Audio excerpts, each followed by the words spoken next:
Hello, today I am with the Huawei Nova 11i and I'm going to show you how you can assign a ringtone to contact.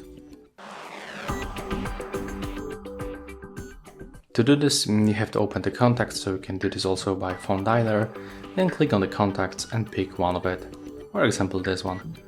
Next, when you are right here, we'll find this option, default ringtone, so click on it once, then allow access to the media and other files.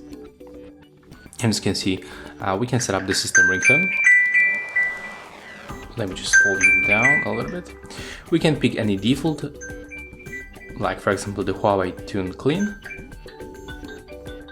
But also we can find custom from our device.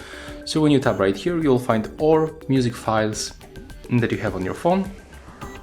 And you can just simply pick it and you will get the custom ringtone set up for this contact.